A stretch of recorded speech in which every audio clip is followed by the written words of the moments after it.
The symbols and the leaders change, but Germany's maniacal urge to impose its will on others continues from generation to generation.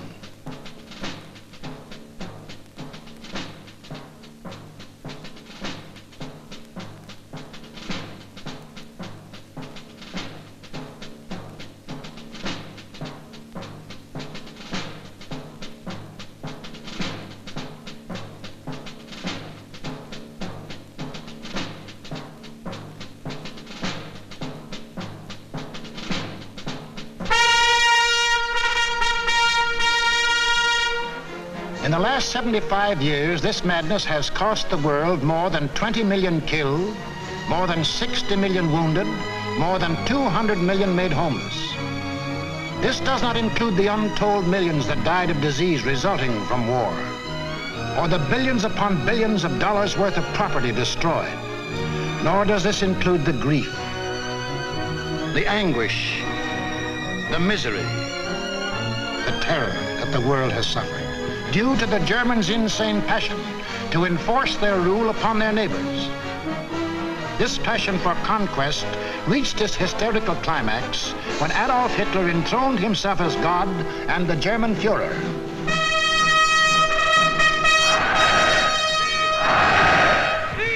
What fantastic dreams was this humorless man dreaming as he stood at Nuremberg and looked down on his fanatic followers? In the Middle Ages, a plague of slavery descended on the world. Out of the wilds of Mongolia came a mighty army of fierce horsemen, led by Genghis Khan. Burning, looting, pillaging, the barbarian horde swept across Asia and Eastern Europe. Genghis Khan conquered most of the world of the 13th century. Adolf Hitler was determined to outdo him and conquer all of the world of the 20th. Set up at Munich was an institute devoted to the little-known science of geopolitics, vaguely defined as the military control of space. Germany's leading geopolitician, a former general, Karl Haushofer, was head man. Here was gathered together more information about your hometown than you yourself know.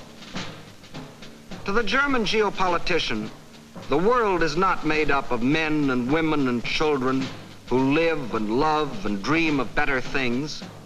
It is made up of only two elements, labor and raw materials.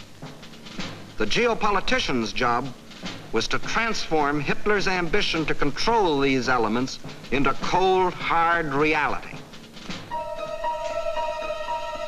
On their map, our planet is neatly divided into land and water. Water forms 3/4 of the Earth's surface, land only 1/4. And in that 1/4 of the Earth's surface lies the world's wealth, all its natural resources.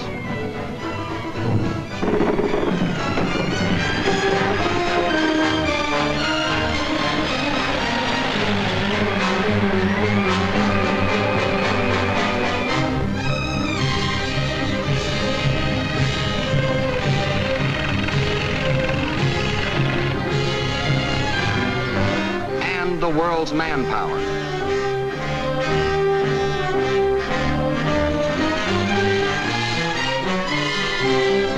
Control the land and you control the world. That was Hitler's theory. This all-important land, the geopoliticians now break up into two areas. One, the Western Hemisphere, which, together with Australia and all the islands of the world, including Japan, comprises 1/3 of the land area.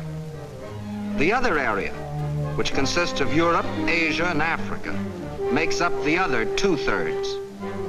This supercontinent, which they call the World Island, is not only twice as large as the rest of the land area, but also includes 7/8 of the world's population. The heart of this world island comprises Eastern Europe and most of Asia. This they call the Heartland, which just about coincides with the old empire of Genghis Khan. Hitler's step-by-step plan for world conquest can be summarized this way. Conquer Eastern Europe, and you dominate the Heartland. Conquer the Heartland, and you dominate the world island. Conquer the world island, and you dominate the world. That was a dream in Hitler's mind as he stood at Nuremberg. Hitler! Sieg! Heil! Sieg! With pagan pageantry, the district leaders from all over Germany swore personal allegiance to him, hypnotized with the belief that they were members of a master race. This film will deal with Act 1 of the Nazi bid for world power, the most fantastic play in all recorded history. Hitler had seen Hirohito grab off Manchuria and other territory from the Chinese. He had watched Mussolini get away with the rape of Ethiopia. He had seen the democratic world look the other way while these illegal aggressions were going on. And he smiled. For collective action to enforce peace, the only weapon he had to fear, had broken down. It was time now for the Nazis to start crossing borders. It was time for Hitler to put his plan into action. And what was he waiting for? He was waiting to soften up his victims, keep them from uniting.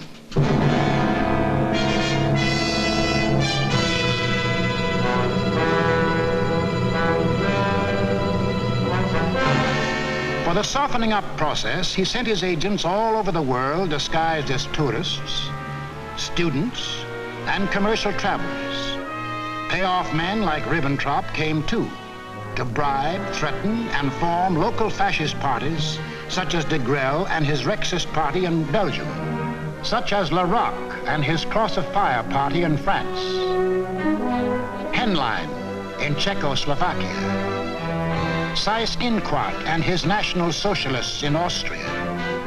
In Britain, Sir Oswald Mosley offered himself to the people as a Hitler with an Oxford accent. In other words, I'm told that Hitler is mad. Well, I've got another view myself. Until the day when they would make easy Hitler's actual invasion, these subversive fascist organizations provoked riots and rebellions, creating scenes like these in France. Scenes like these in Belgium.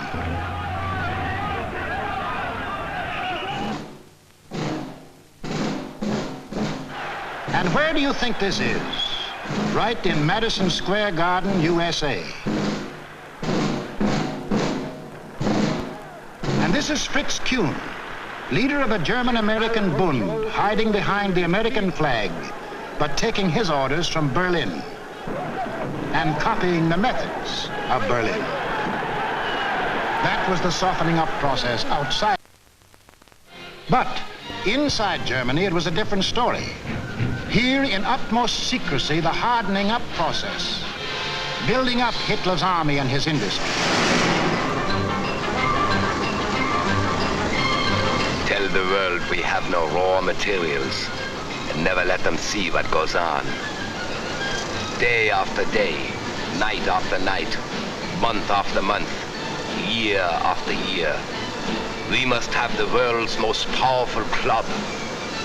Forget ours. Forget working conditions. Forget how to think. Forge the club of blood and iron.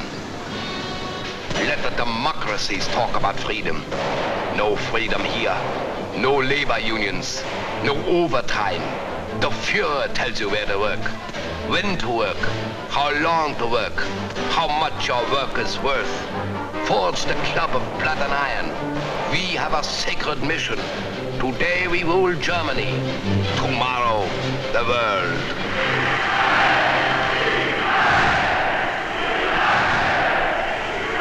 And for those who don't like it, you don't eat. Or you disappear into a concentration camp. Or you get this. And this is the man who gives it to you.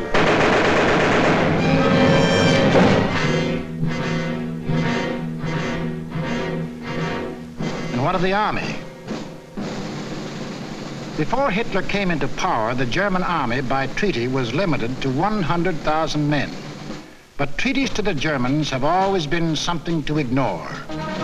These 100,000 men were, in reality, 100,000 highly trained officers, the men who lead the Nazi regiments today.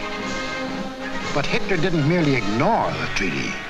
He tore it up, and in 1935 ordered national conscription. Simultaneously, he ordered German youth to become air-minded. Toy gliders filled the air. But as the boys grew bigger, so did the gliders. Soon these same youths were trained pilots, flying the new planes the factories were producing. The Luftwaffe was being assembled.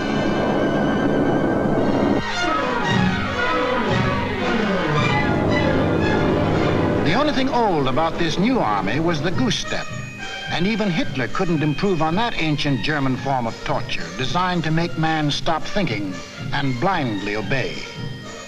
Goose step them until they become as insensible as weapons.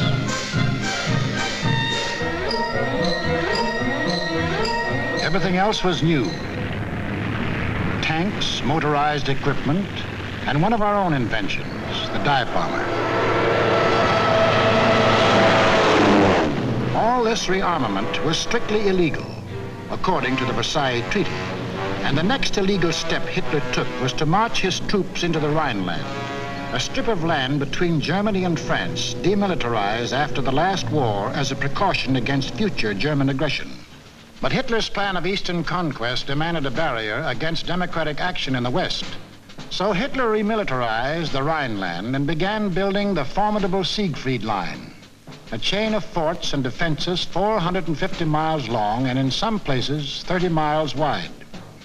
Germany had fought one two-front war and didn't want another.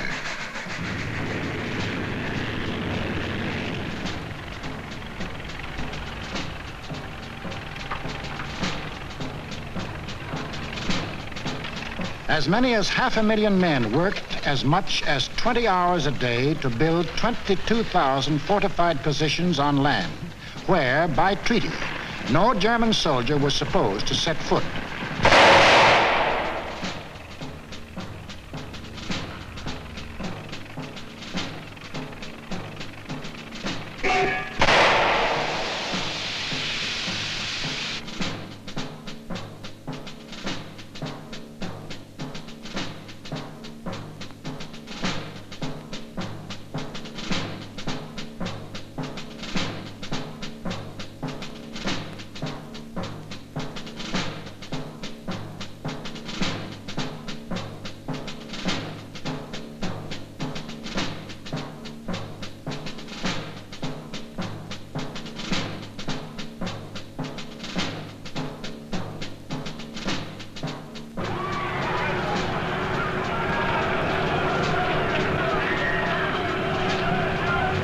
Hitler had his Siegfried Line. He had his equipment. He had his army. Now to unveil the German might and terrorize his intended victims into submission. General staffs all over the world anxiously awaited the report of their military attachés. A would-be peaceful world learned that a vast military power had materialized out of nowhere. A power controlled by one man who tore up treaties as we tear up ticker tape.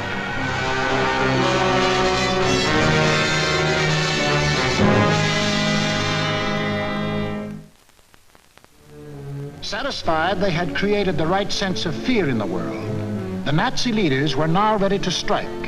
The hour had come.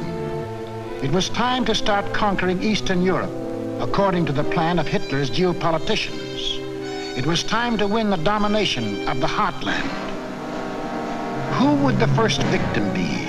Naturally, the softest, Austria. Bite off just enough not to set the world against you. On March the 12th, 1938, without warning, the German armies marched over the Austrian border.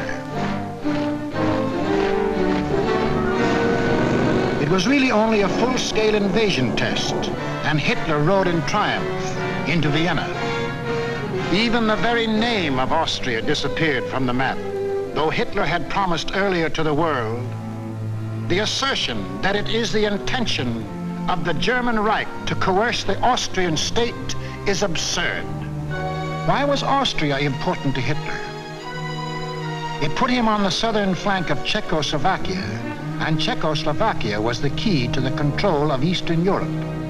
The German Chancellor Bismarck explained that years ago when he said, "He who would conquer Europe must first hold the bastions of Bohemia." And Bohemia was now part of Czechoslovakia. But Czechoslovakia was tough. It had a good army. It had good equipment. It had one of the finest munition plants in the world, the Skoda Works, which Hitler wanted very badly. It had incorruptible President Beneš. It had a military alliance with France, and France had a military alliance with Britain. Hitler had to move carefully, find excuses to take Czechoslovakia one piece at a time.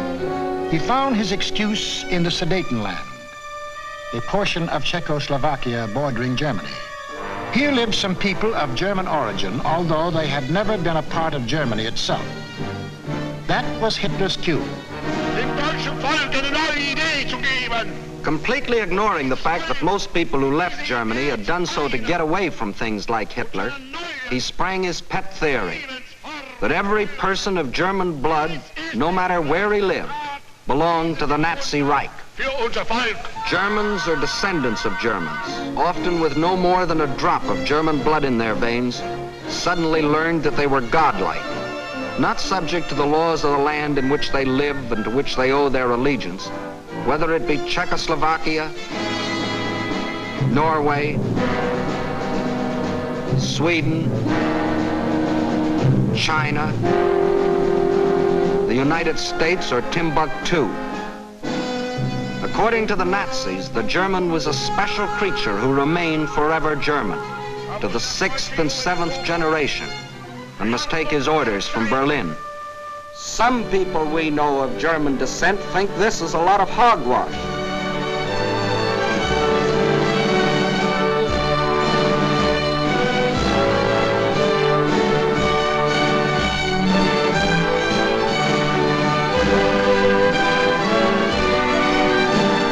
Including 15% of any group like this.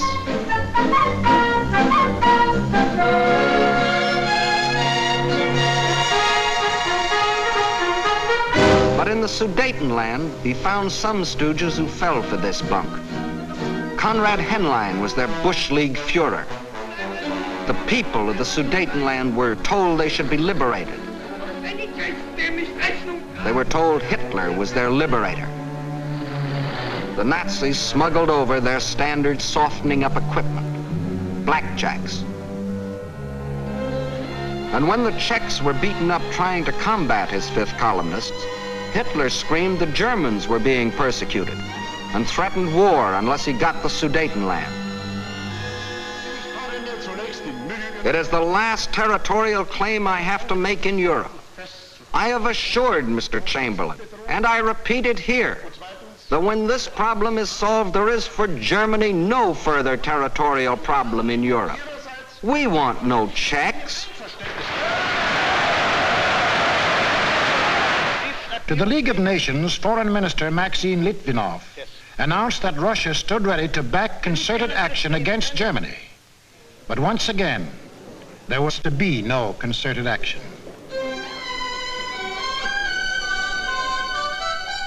The Czechs mobilized and closed their borders. The leaders of France and Britain, desperately striving to avoid war, flew to meet the jubilant Axis leaders at Munich. On September 29th, in return for Hitler's guarantee of world peace, Chamberlain and Daladier prevailed upon Czechoslovakia to give up the Sudetenland without a fight. In Czechoslovakia, the Munich Pact was greeted by riots of protest. But Daladier returned to France to be greeted by cheers from a relieved French people. And in Britain, a happy Chamberlain came back declaring he had achieved peace, peace in our time. One of the most tragic and ironic scenes in all history.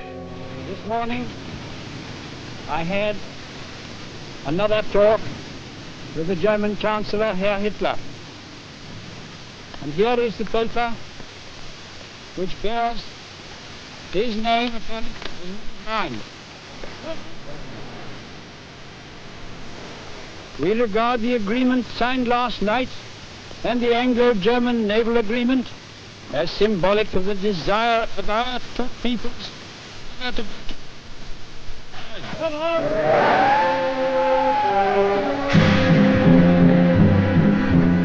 Peace. It wasn't peace. The Nazis hadn't merely got 3 million more souls under the German flag. By taking the Sudetenland, they had made Czechoslovakia defenseless. For in this territory lay the natural defenses, the mountain ranges, and a defensive line of forts, considered even stronger than the Maginot Line. Without these fortifications, Czechoslovakia was disarmed, a ripe plum ready to fall into Hitler's lap. Within 6 months of declaring that he wanted no more territory anywhere, he violated the Munich Agreement, marched in, and took the whole of the Czech state, though he had specifically promised, "I have no further interest in the Czechoslovakian state. That is guaranteed. We want no Czechs." Austria and Czechoslovakia were gone without a fight, and Hitler was getting his control of Eastern Europe. Poland was next on the map. The tired old man of Munich now knew that there could be no peace in our time. If an attempt were made to change the situation by force in such a way as to threaten Polish independence, why then that would inevitably start a general conflagration in which this country would be involved. But after his success at Munich, Hitler was sure that France and Britain would not fight. Here's what one of his spokesmen said. "Democracy has no convictions for which people would be willing to stake their lives." But what about the Russians? The lights began to burn all night in Moscow. British and French military missions arrived to confer with the Soviet government. So did German representatives. And on August 21st, 1939, the world was set on its heels by the announcement of a treaty between the Russians and the Germans in which they agreed not to fight each other. Here were the admitted arch enemies in a state of apparent friendship. It was too fantastic to make any sense. It didn't. The Germans hoped they could lull Russia into a false sense of security, and the Russians needed time to prepare for the fight they knew was coming. They'd read Hitler's book Mein Kampf too, and knew he had his eyes on the rich Russian land.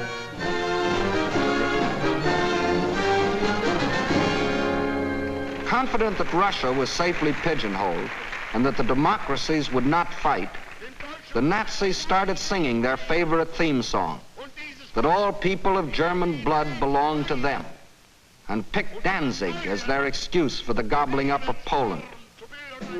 Danzig, a free city, self-governing under the League of Nations, was an important seaport at the head of the Polish corridor, Poland's access to the sea.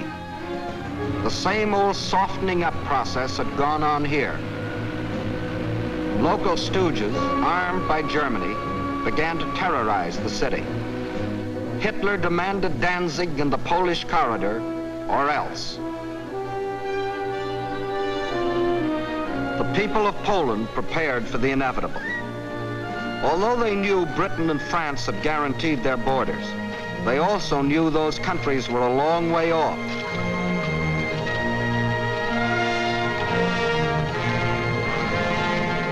Germany's theft of Czechoslovakia had made Poland's strategic position even worse. Except for the Carpathian Mountains, Poland is relatively flat and low-lying. The Vistula is the Mississippi of Poland. It is broad, muddy, and unfordable for most of its length. Its tributaries are formidable streams during certain seasons. But there was a drought, and the streams were so low during the campaign that they could be forded at almost any point by men, trucks, and tanks. Militarily, the Vistula offered the best line of defense. However, making a stand here would have meant surrendering Warsaw and the richest part of the country. The alternative was to accept battle on the border. That was the Polish decision. The Nazi plan was an enormous pincer movement aimed at encircling the mass of the Polish armies. Secondary pincer movements were to encircle any Polish groups which escaped the main trap. During the last 2 weeks in August, the German armies moved toward the Polish border, where they assembled 70 divisions, many of them armored. From a military standpoint, the Poles were hopelessly outclassed by their predatory neighbor. They managed to mobilize barely 30 divisions, made up of infantry or horse cavalry. In two important respects, the difference was staggering. The Nazis, 5,000 modern tanks. Poland, 600 nondescript tanks. The German Luftwaffe, 6,000 modern planes. The Polish Air Force, less than 1,000 of inferior types. The German army secretly made ready. The way of living for the next 1,000 years was to be decided.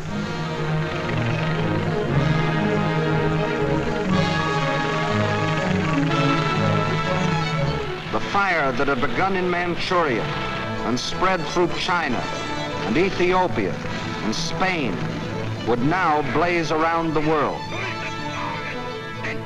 This man made that decision. War. Precisely at dawn on September 1st, without warning, the German Wehrmacht rolled over the Polish border. Before the invasion was 30 minutes old, the planes of the Luftwaffe were over Poland, wiping out the Polish Air Force, most of it caught flat-footed on the ground.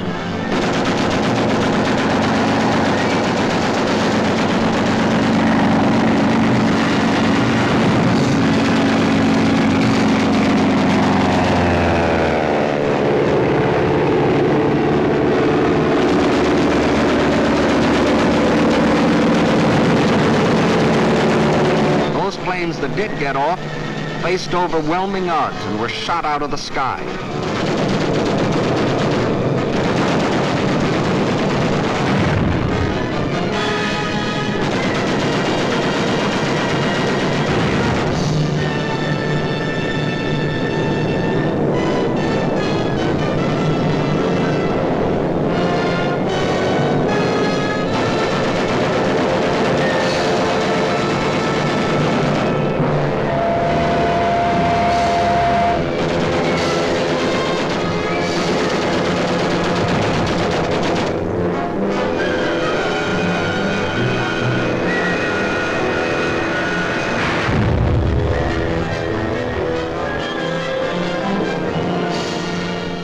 Flying Nazi squadrons ranged deep into Poland, destroying communications, radio stations, power plants, highways, bridges, railroads.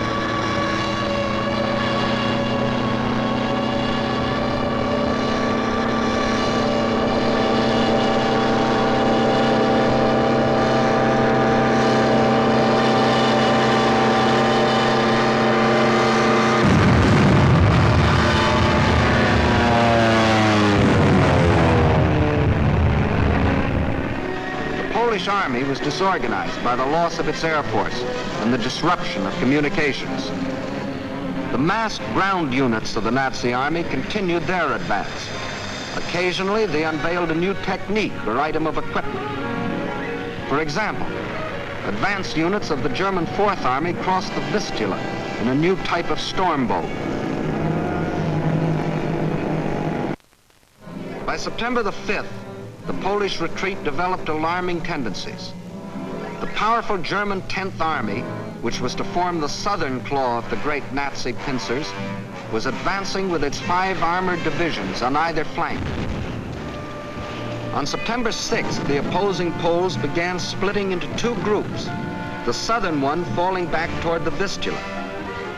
The armored divisions on the German right raced ahead, circling Radom and cutting off this group, which finally surrendered. Meanwhile, further north, the main Polish mass began drifting toward Lodz. The German command, perceiving that this opened the gate toward Warsaw, sent the northern Nazi armored units racing through the gap to the Polish capital. The infantry advanced in forced marches of 35 miles a day, and 2 days later relieved the panzers about Warsaw. The city was now cut off. West of Warsaw, the main Polish armies were encircled. Under terrific pressure on the ground and pounded ceaselessly from the air, they began to disintegrate. They fought on with high personal courage, but without airplanes, without communications, cut off from their general staff, the isolated Polish groups were forced to surrender, one by one.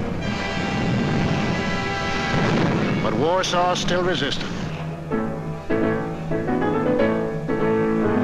The heroic strains of the Polonaise told an incredulous world that the people of Warsaw, led by Mayor Straczynski, had erected a wall of courage around their city, defying Hitler to do his damnedest.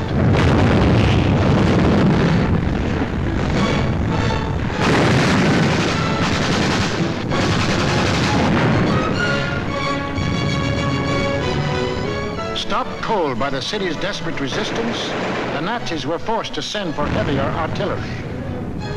The only source of such artillery was Germany's Western Front. With great secrecy, the giant 240mm howitzers were towed at high speed across the highways which Hitler had built for just such purposes and set in position around Warsaw. The huge guns subjected the city to a bombardment of incredible fury, their fire concentrated on the densely populated residential areas.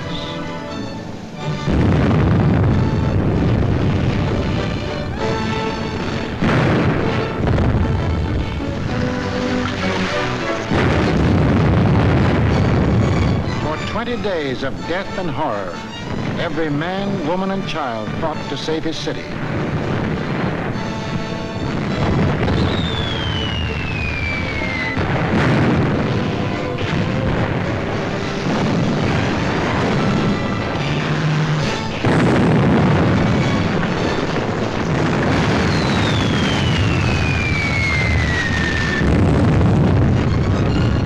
But without food or water, human endurance failed. On September the 27th, the strains of the Polonaise died on the Warsaw radio, and the Polish capital was forced to capitulate.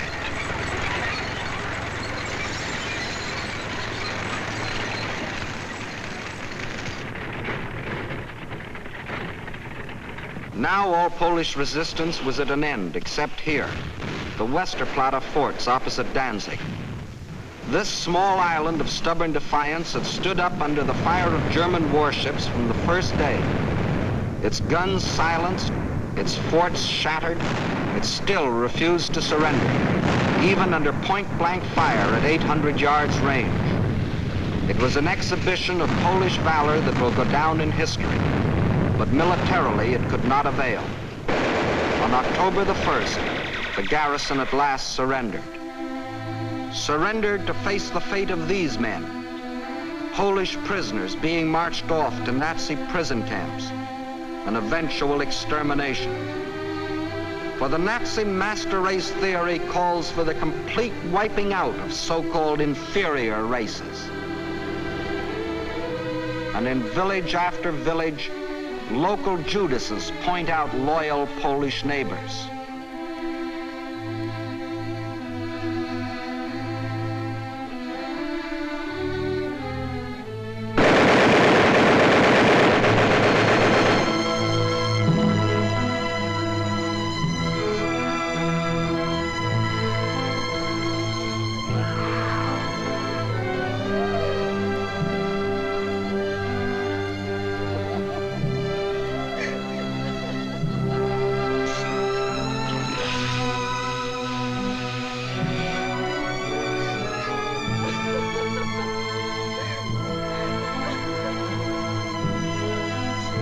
These things the Poles can never forget, including another one of Hitler's famous promises. Germany has concluded a non-aggression pact with Poland. We shall adhere to it unconditionally. The world now knew that a non-aggression pact with Hitler was the kiss of death.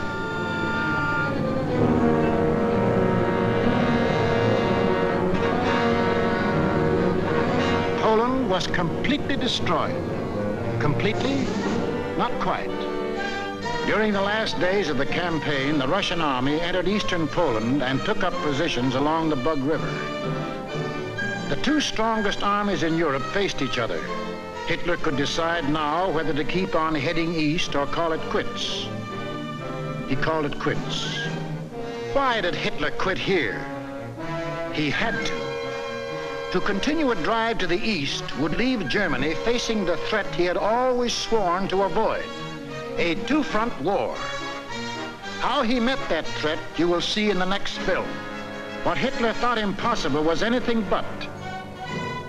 The day after Hitler crossed the Polish border, France called up her reservists. Within 24 hours, British planes had bombed German warships in the Kiel Canal.